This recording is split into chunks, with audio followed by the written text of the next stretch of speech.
Ве поздравувам сите и ви посакувам Божи благослов.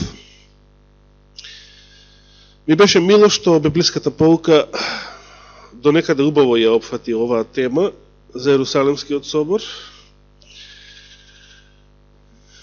Ми беше мило и што во вашите коментари се опфатија поважните аспекти на истата.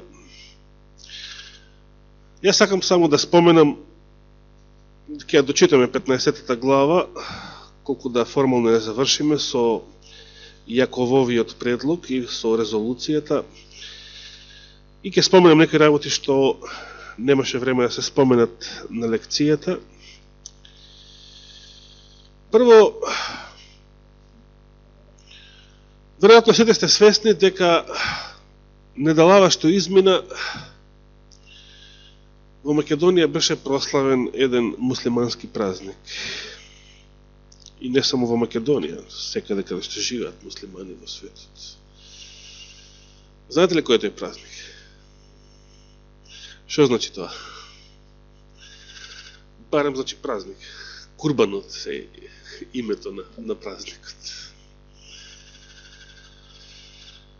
Во Новиот Завет, да, жртва, тоа значи жртва. Во Новиот Завет го среќаваме арамејската верзија на тој збор. Како гласи? Се сеќавате? Во Марко се споменува. Кога Исус им вели, кога Исус ги укорува евреите што ги занемариле грижата за своите остарени родители. Корбан, да, корбан. И наместо да ги издржуваат своите остарени родители, да се грижат за нив, тие се изговарале велејки дека делот што би требало да го потрошат за нивна издршка е корбан. Од сите евангелија Марко најмногу ги остава непреведени арамејските изрази. Значи изрази од типот талита куми, корбан, елој, елој, лама савахтани, кои други. И затоа таму се наоѓа и овој израз, што значи жртва. И сега турците тоа го презеле од корбан, курбан, и така и муслиманиве на овие простори. А на што се однесува? Што слават муслиманите со тој празник? На што се однесува тоа? На тоа жртва, на што се однесува? Дали знаете, на што мислат под жртва? Ја мислат жртвата на Авраам, точно. Замислите, исламот ја слави жртвата на Авраам. И жртвата на Авраам, дали беше принесена жртвата на Авраам? Дали беше заклан неговиот син, како што Господ наредил? Не.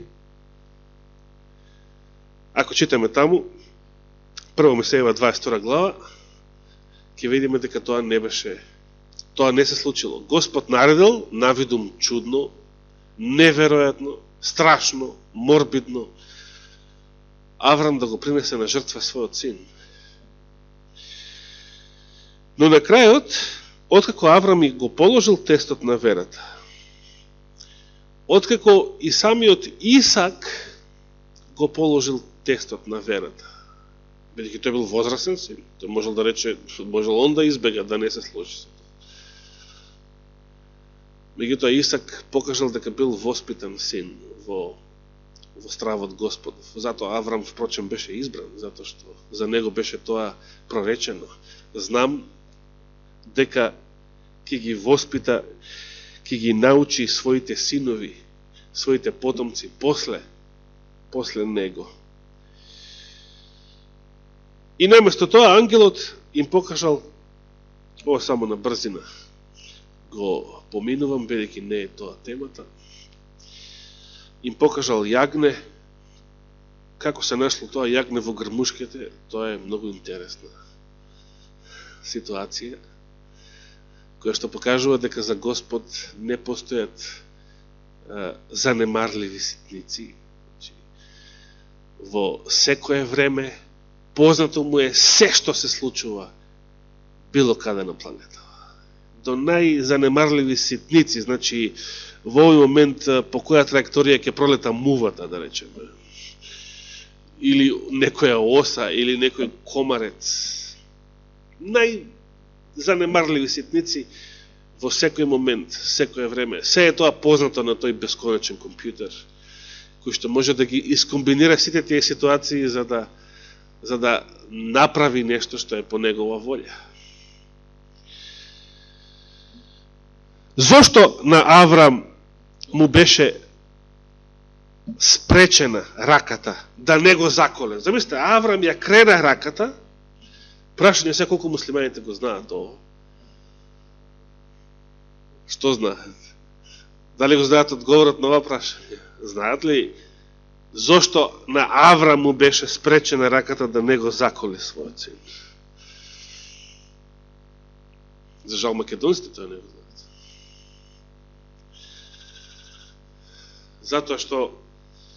Затоа што не требало да загине синот на Авраам, затоа што не треба да се колат јагниња, телиња, овци, курбан.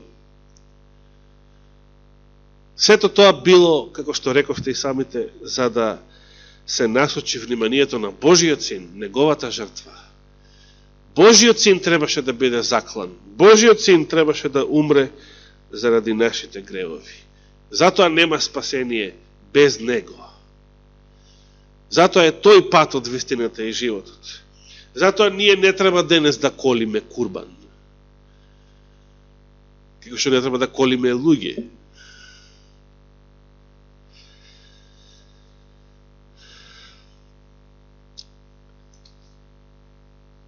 И тоа е вистината која што гледаме дека цели 20 века после Ерусалимскиот собор и денес е актуелна, бидејќи денес многу луѓе и христијани и муслимани, особено христијани што поминали низ комунизмот и многу и не се научени било што во врска со христијанството. Денес малку повеќе, да, меѓутоа голем е бројот на оние кои што се уште ништо не знаат. Или многу што не знаат. Христос умре за нашите гревови. Христовата крв е единствената света крв, која што не спасува, која што не пере од тие гревови. И жртвата на Авраам и сите други жртви укажуваат на Христа. И како што реков пред 2 саботи, зашто христијаните не се образуваат како верски чин, како заветен чин. Да споменам нешто што го споменав, мислам, пред 2 саботи, иако некој од вас не бевте тука, кога бевте во Колешино. Новиот завет, крстените христијани не ги нарекува необрезани. Зборот необрезани и во Новиот Завет се однесува на незнабожците, на неверниците, на паганите, на блудниците, например. Најглавното обележие на паганството тогашно и денешно е блудот. Блудот сватен како нешто нормално. Секој паганин, било да е антички грк, било комуњар денешен, секој паганин сваќа и знае дека прелюбата е греф.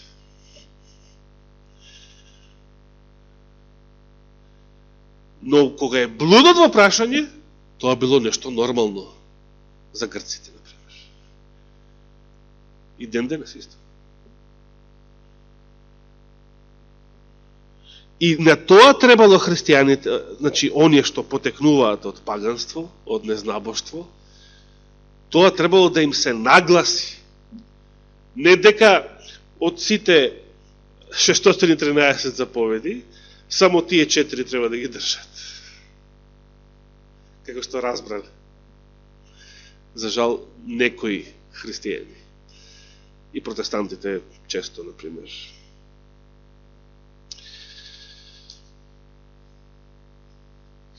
Новиот завет христијаните ги смета обрезани, сите христијани ги смета обрезани, но со какво обрезание? Сите христијани ги смета за обрезани новиот завет. Сите што се крстени во Исуса Христа, во Христа се облечени и според Колосјаните се обрежани, ама како? Неракотворено. Еве да го прочитаме тој стих, бидејќи е битен и сакам да го знаете. Колосјаните, 2 глава, ќе почнем да читам од 6 стих. Колосјаните 2 глава од 6 стих па натаму.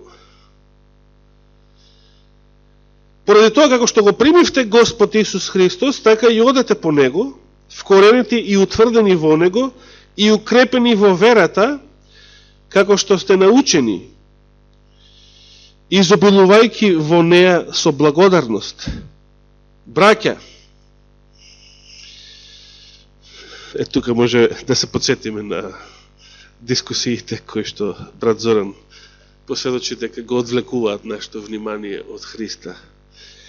Пазете некој да не ве заведе со филозофија и со празна измама, што се подпира на човечкото предание. Ето, ова е многу битно, човечкото предание.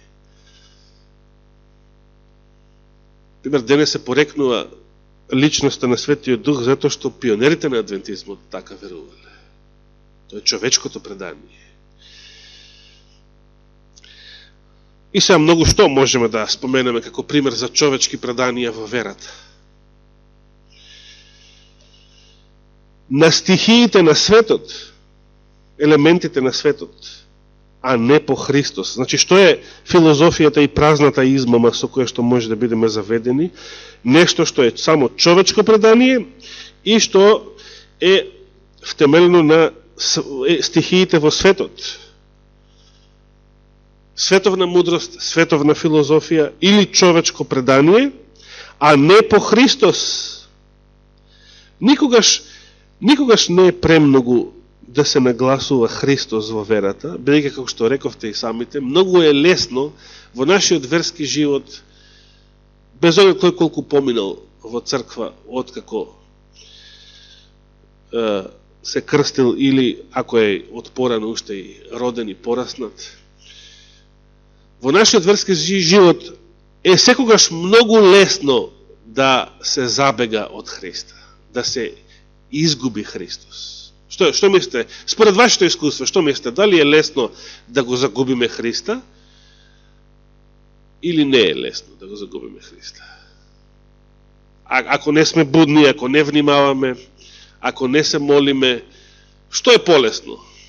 Секогаш е лесно можеме да го загубиме Христа. Затоа никогаш не е на одмет да се нагласува ова што апостол Павле го нагласувал во своите посланија уште во првиот век. Зашто во него телесно живее сета полнота на божеството.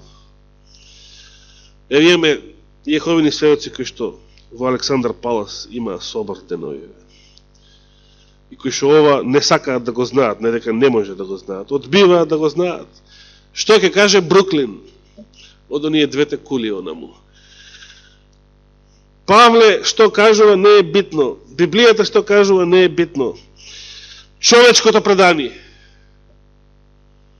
Што кажал Расел, Чарлс Расел?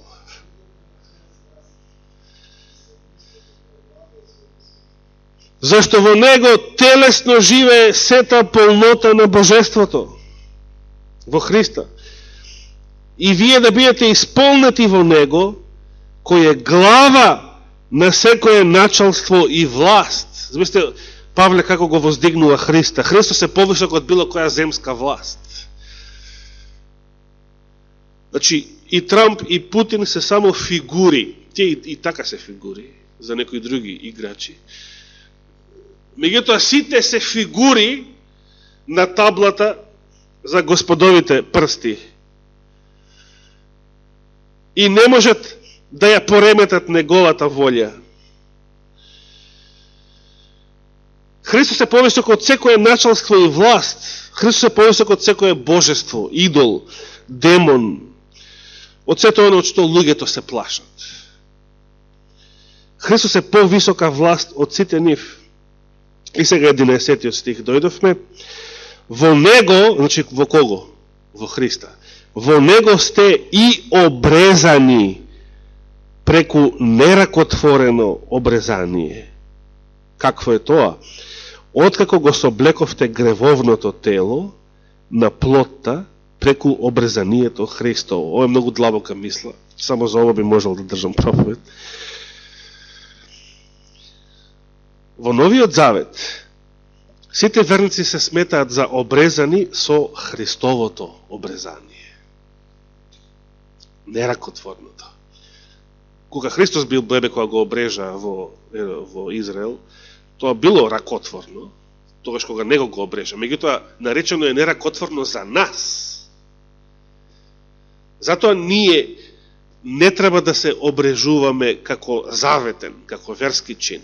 Друго е медицински индикации, хигиена и така натаму. Тоа е сосема друга тема, реков и минатиот пат. Затоа што ако ние како верски чин тоа го правиме, со тоа би посведочиле дека не го признаваме Христа, дека не сме го примиле Христа, или дека не сме во Новиот Завет се уште. Се уште чекаме да дојде Месија, како што чекаат евреите. Но ако сме го примиле Христа, ако сме го признале Христа, за нас важи Христовото обрезание. Сите вие кои што во Христа се крстивте, вели апостол Павле на Галатјаните токму, 3.27, оние познати зборови што беа во старите свидетелства за крштевање, беа на секое свидетелство тој стих стоеше.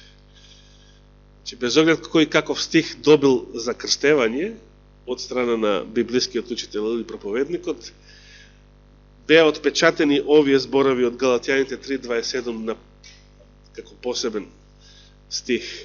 Сите вие кои годе во Христа се крстивте, во Христа што? Се облековте.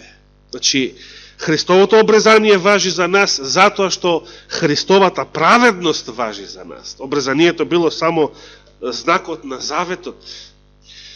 Преку обрезанието, значи се влегувало во заветот, во Стариот Завет, кој што барал од секој еден израелец, што барал Стариот Завет. И тоа е тоа што го побараа фарисеите. Значи, не е обрезанието само по себе проблемот. Тоа е дури корисно. На едно место во Јован 7 глава Исус го споменува корисниот аспект. Но не е тоа, верскиот аспект, заветниот аспект. Значило влегување во една посебна состојба, наречена под законот. Секој оној што се обрезувал, како што им вели Павле на Галатјаните, секој од вас кој што ќе се обреже, должен е што? Тоа што Стариот Завет го барал. Должен е да го исполнува целиот закон. Значи сите тие 613. А кој ги исполнил сите нив? Кој го одржал Господовиот закон совршено без да сгреши? Само еден израелец. Само еден обрезан. Да се подсетиме за оваа тема на некои други Павлови зборови, кои што досега не беа споменати, освен можеби додека ја проучувавме римјаните во библиска поука, конкретно минатата година. Да отворим прво Римјаните 2 глава. Во Минеаполис Вагонер, кога ги цитирал зборовите од Петровиот говор поточно, за јаремот, од 15 глава дела 7 до 11 стих, ги комбинирал со на истата конференција, значи во истиот негов говор ги поврзал со Римјаните 2 глава. И се сеќавате Римјаните 2 глава за што зборува. Значи Павле тука се обраќа до евреите, но во превод може да речеме до сите оние кои што и во христијанството биле воспитани во познавањето на законот, во исполнувањето на законот. И што им вели? Дали има некој праведен? Дали има некој што совршено го исполнил законот? Дали има некој, ево на пример, да се подсетиме, Римјаните 2 глава 3 стих, зар мислиш од човекот дека ќе го избегнеш Божиот суд, ти кој ги осудуваш оние што прават такви работи, какви што правиш и самиот? Значи, целата Римјаните 2 глава зборува за тоа дека и оние што беа воспитани во познавањето на законот, неговите начала, неговите барања, го прават истото како и необрезаните грци, истото како и незнабожците. Зошто? Зошто, бидејќи таква е човечката природа. Необратена, непрепородена човечката природа тежна е да прави грев, а воспитанието ја има само таа корисна функција да ги избегнат децата што е можно подобро и повеќе лошите последици од гревот.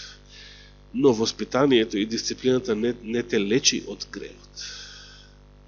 Не може да го промени срцето. Воспитание и дисциплина се многу корисни работи. Меѓутоа, тоа не те лечи од гревот. Не го менува срцето. Значи, не влегува подлабоко.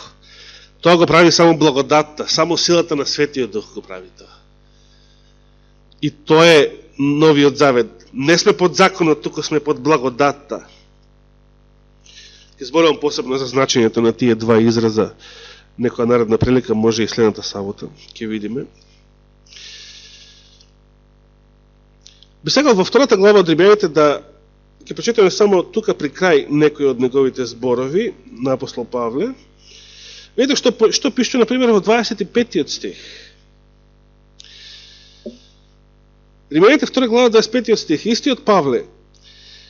Обрезанието е навистина полезно, вели. Меѓутоа се мисли сега само на обрезанието како верски чин, значи како заветен чин. Обрезанието е навистина полезно. Само кога е полезно?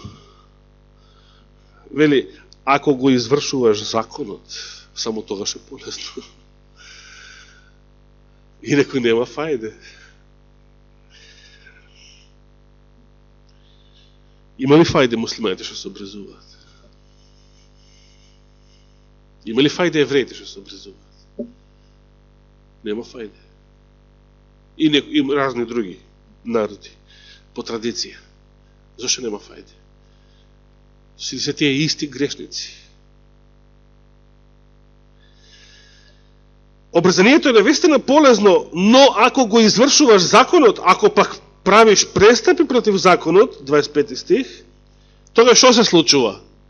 Според Павле, тогаш обрезанието твое станува необрезание. Значи, што се евреите и муслиманите, според овие Павлови зборови? Се необрезани. Зошто? Затоа што се грешници, го престапуваат законот. И сега понатаму, 27 стих, односно 26 прво. И така, ако необрезаниот сега ги пази одредбите на законот, ако постои необрезан некој, грк некој да речем, кој што ги пази одредбите на законот, тогаш нема ли неговото необрезание да се смета како обрезание? Значи, кога незнабожецот би го исполнувал законот и Божијата волја, зарем е битно што е необрезан физички по тело? Не, затоа што тој го исполнил законот. Иако нема таков незнабожец, се разбира. Ова е само теоретски пример. 27 стих. И необрезаниот по тело, извршувајќи го законот, нема ли да те осуди тебе, кој и покрај писмо и обрезание се станал престапник на законот? И сега 28-иот, тие попознати зборови. Зашто не е вистински јудеец оној кој е таков по надворешност, ниту е вистинско обрезание она кое е надворешно врз телото, туку оној кој е внатрешно таков. И она обрезание што е во срцето по дух, а не по буква. Неговата похвалба не потекнува од луѓето, туку од Бога. И сега, за да не биде сватен погрешно, апостол Павле продолжува и вели во 3 глава, 1 стих, па која е предноста на јудејците или која е ползата на обрезанието? И сега интересно во 2 стих вели голема на секој начин. Има разлика, меѓутоа не за спасението, не за оправданието. Тоа е само од Христовата благодат. Зошто, бидејќи само Христовата праведност е совршена. Само Христос совршено го исполнил законот. Затоа, ако го примаме Христа, ако се облекуваме во Христа, ние се облекуваме во Неговата праведност и за нас битно, значи, важи Неговото обрезание. Нема потреба од некое наше. Затоа јаремот, зашто зборував мејатата сабота, ќе се вратиме сега на Дела 15 глава, јаремот представуваше токму тоа. И фарисеите од христијаните го бараат токму тоа. Од сите тие народи, разни народи кои што гргнаа и во синагогите, и во првите христијански општини, а кои што не биле евреи. И се исплаши евреите. Кога побараат да бидат обрежани, тие тоа сака, значи, да ги направат евреи. Сите христијани да ги направат евреи. Тоа значеше обрезанието. Кога сите христијани да станат евреи, а тоа автоматски што бара, значи, да го исполнуваат Стариот Завет. Секој што се обрежува е должен да го исполни целиот закон. И тоа ќе беше катастрофата. Тоа ниту евреите го прават, ниту можат да го... Кој евреин го исполнува? Законот. Евреите денес се покажуваат како поголеми беззаконици од други народи. Кој муслиман денес го исполнува законот? И сега да не бидам сватен погрешно. Кој христијанин го исполнува закон? Кој адвентист го исполнува закон? Што побараа фарисеите? Уште на почетокот од поуката, зборовите што Љубица ги читаше кога Зорица ја започна поуката, се сеќавате. Значи, Дела 15 глава. Што побараа тие од фарисејската следба на почетокот? Во 2 стих.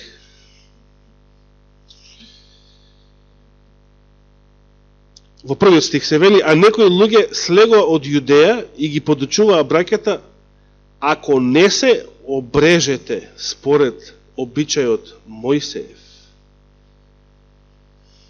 не може да бидете спасени. Сега, а тоа што значеше?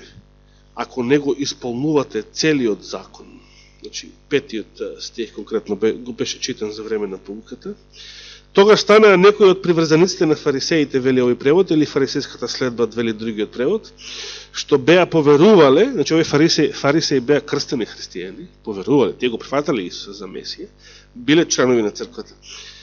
И зборуваат дека тие, овие другиве, значи, што се од незнабожечко потекло, треба да се обрезуваат, и што тоа подразбира, значи не беше обрезувањето само по себе, барањето, туку се оно што тоа подразбира.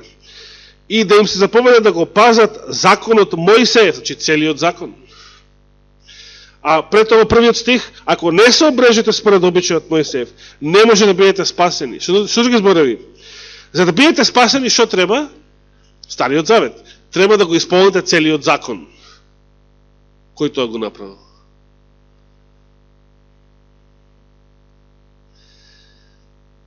За да бидете спасени, треба да го исполните целиот закон. Видите, законот не е укинат, законот цело време си стои, меѓутоа ја има таа функција да покаже што е греф. Како што реков минатиот пат, оној што не е склон кон лицемерие, а искрено сака да го исполни целиот закон, тој ќе ја доживее истата депресија што ја доживеал Савле.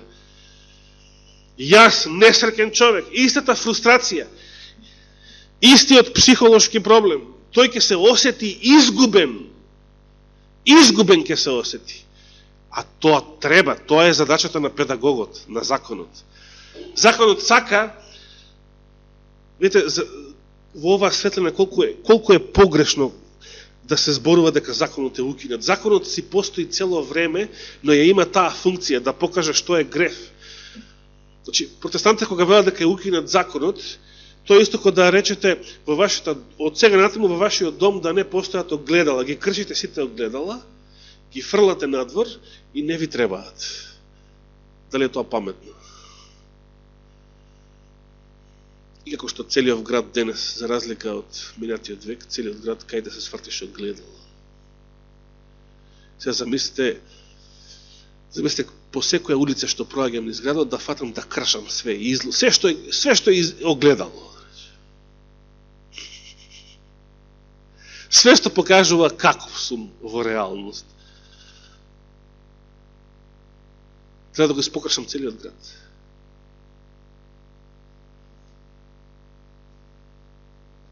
Законот цело време постои, законот, огледалото не е укинато и искршено. Законот е педагогот. Ако законот е укинат, кој ќе не донесе кај Христа? Законот беше воспитувачот, педагогот, кој што правеше педагогот? Буквално во тогашното општество, од каде што Павле го зел тој пример во Галатјаните. Педагогот го земаше детето на господарот, на газдата, а Павле во Евреите вели детето, дури и да е царски син, кога додека е малолетен, всушност повторно во Галатјаните го вели тоа, додека е малолетен, по ништо не се разликува од робот. И робот е под закон, и малолетен дете се под закон.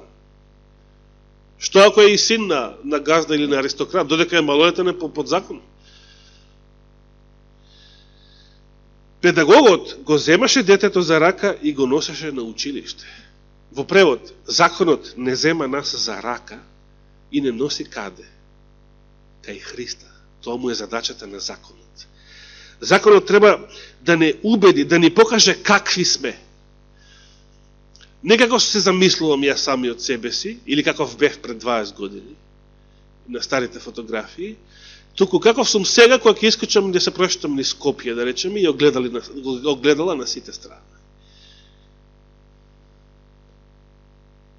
Законот треба да ми покаже каков сум на вистина и кога ќе го прифатам тоа, колку и да е болно, кога ќе видам колку сум злобен, колку сум грешен, законот е свет, праведен, добар, но јас сум никаков, вели Павле, продаден под грев.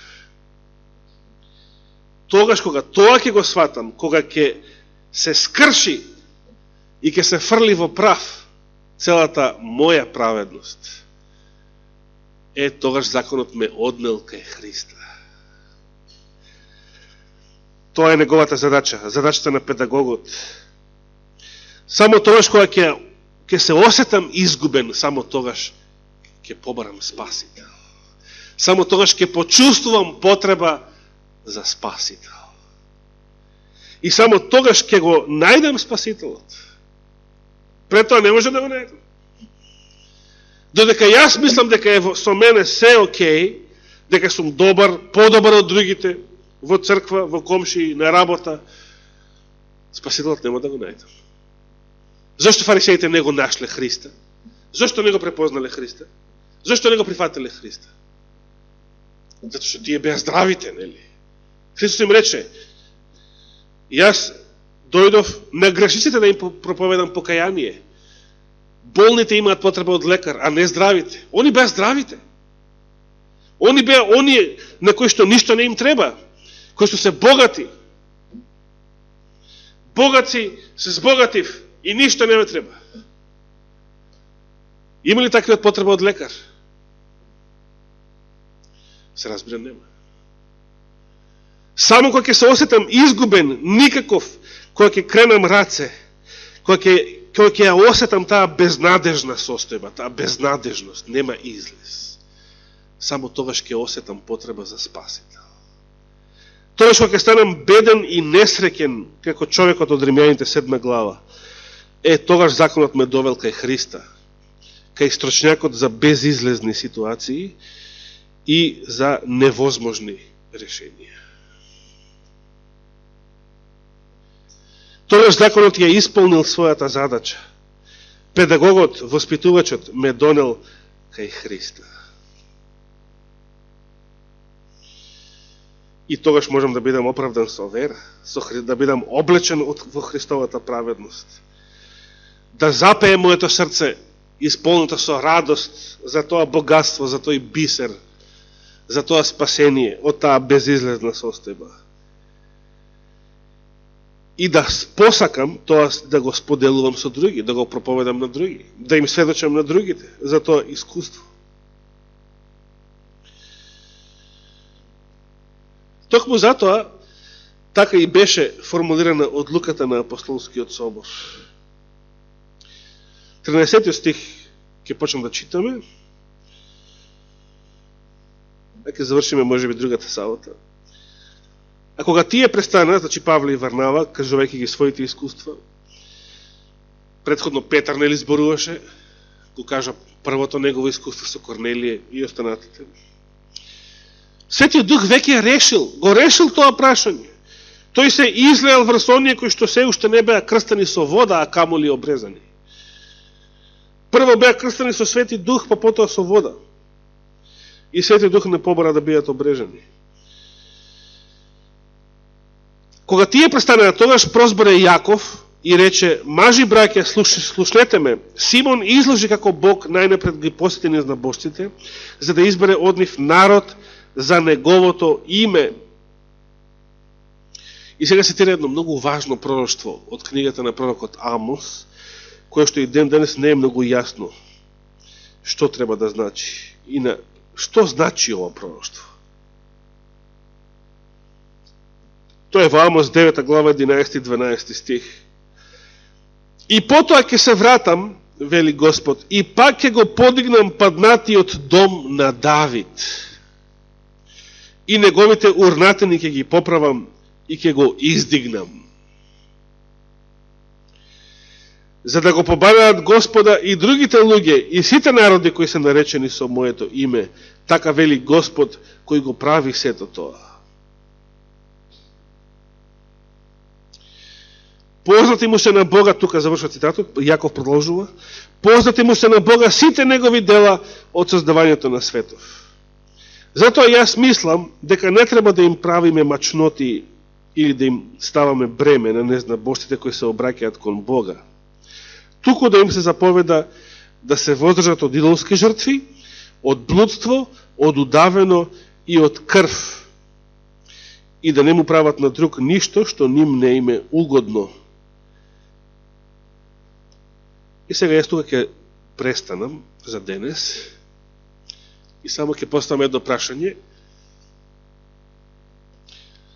Добро што го споменавте блудот и го нагласивте, тоа е број 1 потреба од која што треба да се свестат незнабожците, дека тоа е греф, а не нормална работа, како што проповеда ова паганско општество.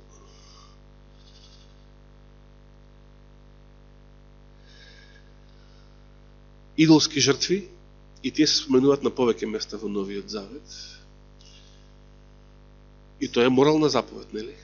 Блудот е морална заповед. Блудот е неморал. Идолските жртви се морална заповед, да не се јадат. Дори поуката споменува дека Христос ги повторува во пораката до која црква? Во Откровението. Идолските жртви, жената Језавеља, која што ги учи да јадат идолски жртви и да блудствуваат. Моите следбеници, значи христијаните. Апостол Павле ги споменува идолски жртви на повеќе места. Горе-долу тоа е јасна тема. Идоли, втората заповед. И се што е посветено на идолите. Зошто крв? За ова немаше време ни денес да дискутираме на поуката. Зошто незнабожците кои што се обраќаат, значи од незнабожци стануваат христијани, им било забрането да јадат крв?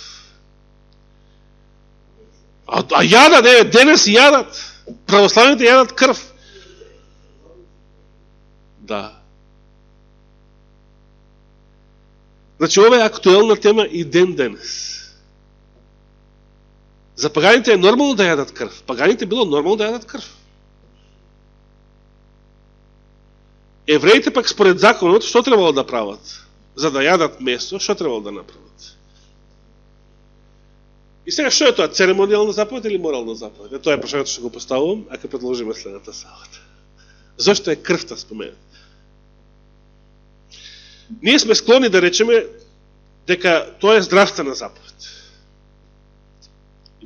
Секаде, кај што ќе ја сретнете таа тема во адвентистичка литература, се нагласува тоа. Тоа е здравствена заповед. Меѓутоа, на незнабожците што се обраќаат, што стануваат христијани, им било кажано да не јадат крв. Например, не им се кажува не јадете свинско, не јадете ова, не јадете она. Зашто не се набројуваат сите тие? Не се набројуваат. Само крвта е спомената. Зашто само крвта е спомената? Тоа е прашањето за размислување. Ќе продолжиме понатаму.